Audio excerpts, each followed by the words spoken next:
Hey guys, good morning. How we doing? Mr. Kavanaugh here. I hope everybody is doing well on this gloomy, rainy morning.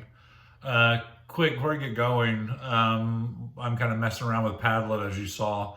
So I sent you an invite to comment on a wall that I put up just to see how it works, just to give me some insight on it as I mess with it. So make sure you go onto that link that I submitted to your classroom page, and you post something on the wall, just your name, comment. Make sure, I noticed some of them this morning said anonymous on there. Make sure your name is on there. Identify yourself. Do not list something on there anonymously. Make sure your name is on there. Thank you. Let's continue on quickly before I submit these notes on World War I continued to your Google Classroom page. I just want to go through them with you. Date range. Make sure you have your dates on there. I didn't put the dates on the first one because this is very important as you include this in your timeline that you should be working on. On the timeline, it's just your own creative method, your own creative mind, how you want to do it. But the timeline should go back, and it should begin with end of Civil War, beginning of Reconstruction. You want to have date ranges, and you want to include key events, key individuals, quotes. This is something of your own make, and make sure it's substantive though. Don't just don't half-ass it. Put some effort into it. So World War One, date range World War One is 1914 to 1918. World War One, 1914 to 1918. Woodrow Wilson is president. World War One, excuse me, is known by a couple other names that you should jot down. Some people call it the Great War. Other people call it, excuse me, very dry throat for some reason. Others will call it, you'll hear, the war to end all wars. The war to end all wars. Why did they call it that? Because many thought that we would never let this happen again. It would be the war to end all wars. Though it was so bad that we would never be that stupid to let something of this magnitude happen again. Wow. Boy, were they wrong. So the Great War, the war to end all wars. The wars erupting in Europe. That's primarily where the war's being fought. Some scattered parts around the world, but the primary fighting is taking place on the battlefields of Europe, especially France. America remains neutral. We are not picking sides. However, we do have a close alliance with England, with Great Britain, and we will be supplying them with weapons and munitions throughout the war, beginning on the down low, on the DL. But we are aligned with England. But we claim neutrality, where we're not picking sides. We don't want to get involved. We're focused on economic growth at home. We don't want to upset our economy. This war, World War I, is a technological war, like all wars. All wars, we come up with new ways to kill ourselves. That's all wars really are technological wars, because every war we come up with new technological innovations, new ways to kill each other. Some of the biggest technological innovations you're going to see during this war are machine guns, the use of air power, tanks, the first tanks you'll see during World War I. There's a couple different backstories on how the tank got its name.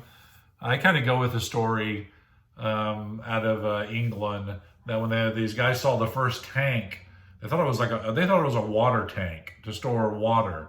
Look at this water tank, so hence tank. That's kind of what I go with, but there are other stories available about how the tank got its name. One of the biggest technological innovations we're going to see during World War I is the use of chemical weapons. poison gas, which gas, in a sense, is a perfect weapon for World War I. World War I will be a defensive war of trenches, dugouts. Really, you started to see a change of warfare at the end of the Civil War, going from more of an offensive, two armies smashing into each other. At the end of the Civil War, you saw a defensive war, trenches, bunkers on each side, and that just evolved from there. World War I would be a defensive war. Trench warfare would be the order of the day. You had each side in their opposing trench lines, and in the middle of the trench lines, you have what was called no man's land. Well, it was just like a football-sized field, or even larger, of just bombed out, muddy mess. As you'll see in some of the pictures I've submitted and some of the video clips that I'll put on there for you. But this will be a defensive war, trench warfare. Poison gas is perfect because when the gas comes over, or an artillery shell bursts overhead and the gas comes down, the gas will sink to the lowest point, which is down in the trenches. So they had warning systems regarding chemical gas. One of the most elementary warning systems, they would carry birds with them, like the canary in the coal mine. They could detect a little bit of gas. They would carry chickens and other birds with them, and if the bird stopped chirping and was flopping around, you knew gas was in the air, and to don your very primitive gas mask, where there's some pictures on your notes that I've submitted. So this was a technological advances during this war. A defensive war, as I said, a series of trenches, trench warfare separated by a large field in the middle, known as no man's land. I'm going to submit the opening to the movie 1917, which just came out, about a story about it took place during World War I. But the interesting thing I want you to watch in this opening, this clip, the two guys are out there sleeping in this really nice field, and all of a sudden they start walking, and they start walking down into the trenches. And I want you to notice what it looks like in these trenches, because that's what these soldiers live in during the war. These trenches are terrible, terrible. I mean, it's just a muddy mess down there with rats and disease. You can't keep dry. You're living in mud and water all the time. One of the, a lot of guys die from disease or are disabled and take it out of battle to what's called an injury called trench foot, which you're submerged in water all the time. It starts to eat your feet away. It's very similar to frostbite.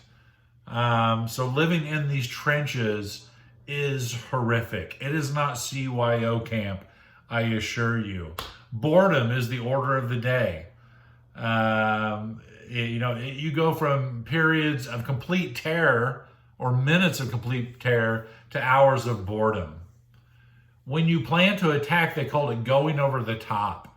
You were down in the trenches, you were lined up, and you had a time when you would go up into no man's land, and it hit the time, and the officers would blow their whistles, and you'd have to come up out of the trenches into no man's land. It was called going over the top. And that's when the enemy machine guns would just open up on you. I mean, it was just a devastating bloodbath. During the World War I, today, individuals fighting in conflict, many of them go through what's called post-traumatic stress disorder. During World War I, it was called shell shock. That you would have not only physical wounds, but many people suffered mental wounds. And after World War I, during World War I, it was called shell shock, when you had to deal with this mentally of the death and the carnage, and even after the war. So it would be in World War I, it was known as shell shock. In World War II, they called it battle fatigue. And then they really started to diagnose it even at a deeper level And now today it's called post-traumatic stress disorder, that many veterans, especially veterans who have been in combat situations, have had to deal with. So the war is raging. You have the major powers fighting it out with each other. Really, the biggest fight is going to come between the Germans and the British and the French. There are other countries involved. Look at that list that I gave you, the Allied and the Central Powers. Keep in mind, we don't come into the war till later on, until 1917, towards the end. So we don't come in, we're almost drawn into the war earlier. There's some events that almost draw us into the war earlier. One of those events is the sinking of the Lusitania, the passenger liner Lusitania, which is actually a sister ship of the Titanic. The Lusitania is off the coast of Ireland. It's a passenger liner, and it is torpedoed by a German submarine. 2 torpedoes are slammed into its side, and the vessel goes down and sinks, killing over 1,900 civilians on the ship, including 128 Americans. Many thought that this would be where we jumped into the war. It upset us greatly, naturally, but Wilson wanted to remain neutral. The reason the Germans said they torpedoed the ship, they said it was carrying weapons of war, munitions to England, which it was. But the Lusitania, we still remain neutral. Then we had what's called the Zimmerman Telegram, or the Zimmerman Note, in 1917. The Zimmerman Note or Telegram was a message from the German foreign minister to Mexico. And the message was intercepted by British intelligence, and they were able to decipher the message. And the message from Germany to Mexico: hey, Mexico, attack America along its southern borders and align with us. And once we defeat these countries, you can get all the land back that they took from you, like Arizona, New Mexico, California. So do that and join us, and we will be victorious together.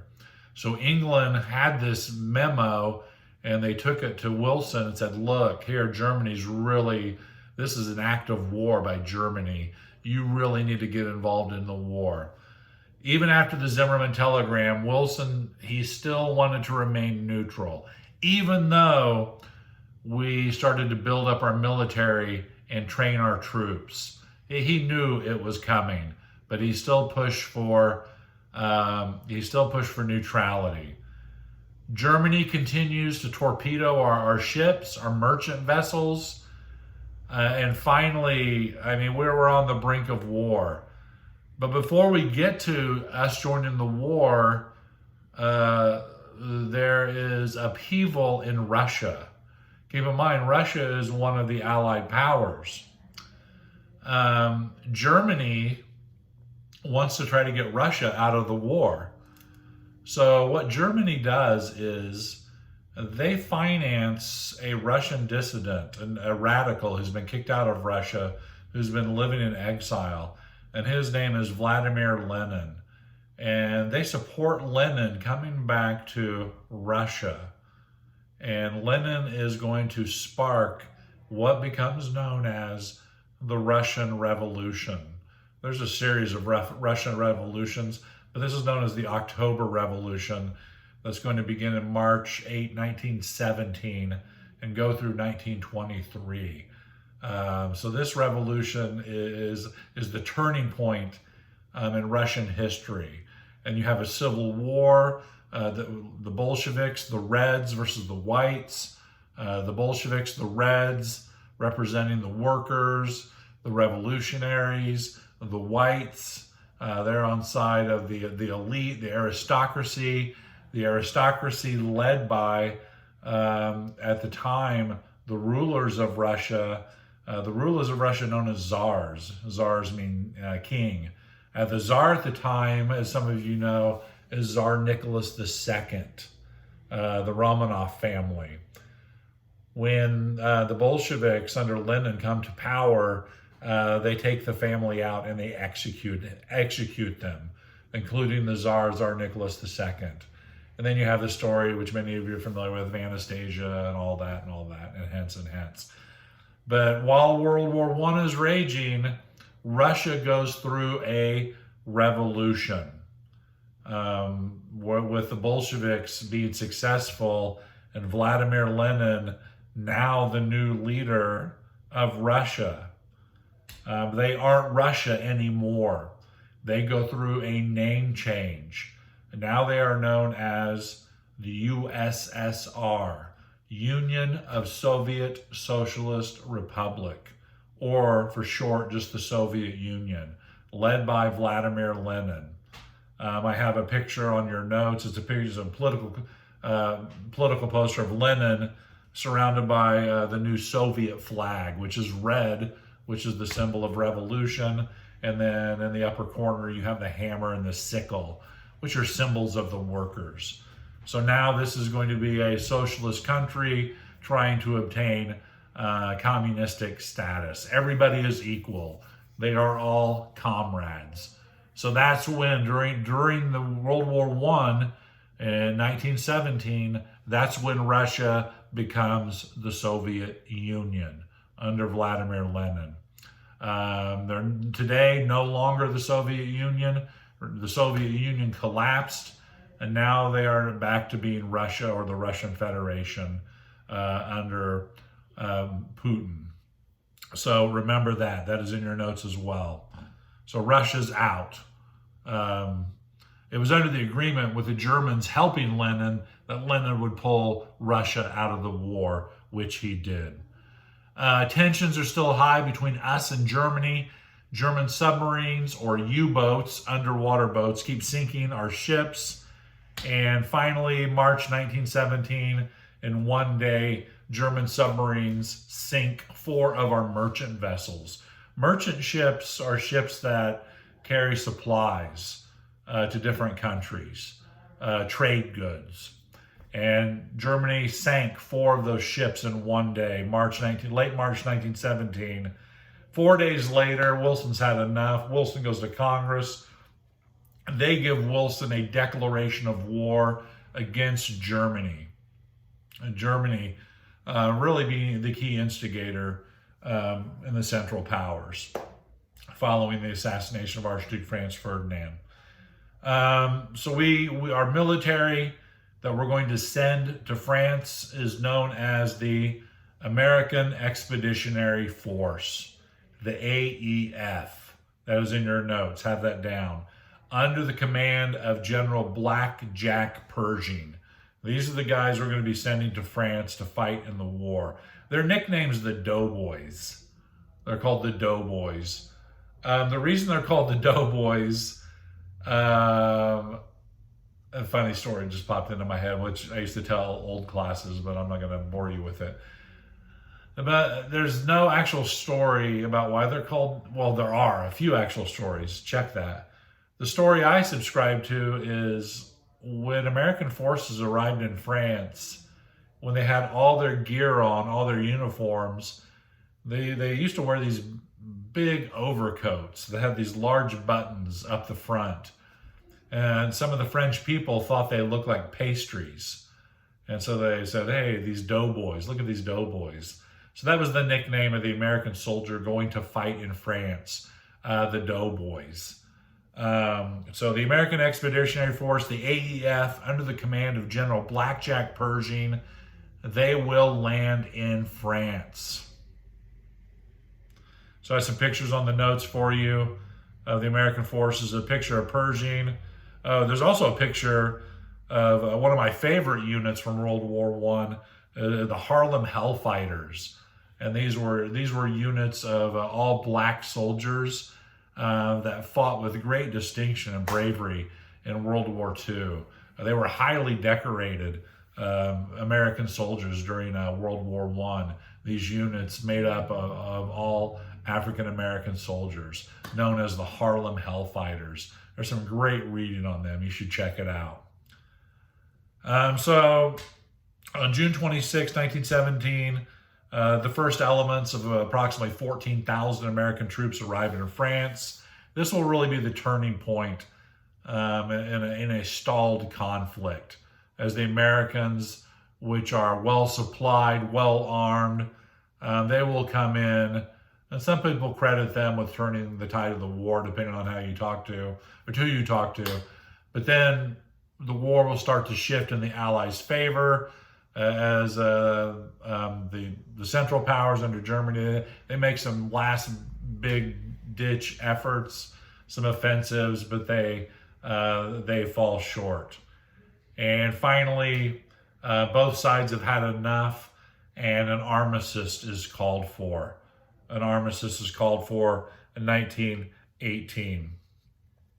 The armistice will come. Here's a question for you. What's the significance of the number 11 in ending World War I? Does anybody know that? The significance of ending the war, significance number 11.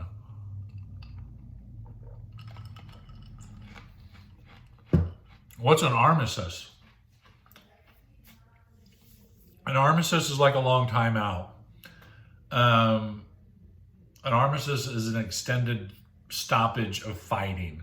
Like right now, the Korean conflict, the Korean War, an armistice still exists between North and South Korea. Technically, they're at a state of war between North and South Korea.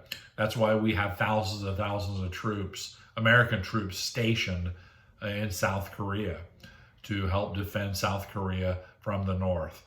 But an armistice is called for at the 11th hour of the 11th day of the 11th month, 1918. So at 11 o'clock on November 11th, the fighting will stop, which it did. The guns fall silent across the battlefields. And then that will lead to then the Treaty of Versailles officially ending the war. So the war is coming to an end. We're going to focus on next class what takes place at the Versailles Treaty, how the ending of World War I sets the table for World War II. So that's where we are. I'll submit these notes to your classroom page. Look over this video as well to help you along. Some of the key points from today are technological war. Our neutrality is tested through the sinking of Lusitania and the Zimmerman Note or Zimmerman Telegram. Trench warfare, horrific type of warfare. Check out the video clips that I'll submit as well to give you more insight on what fighting is like in the trenches. If you get a chance while you're at home, check out the movie 1917. It is a very interesting movie. Get back to me if you have any questions or concerns. Kavanaugh out.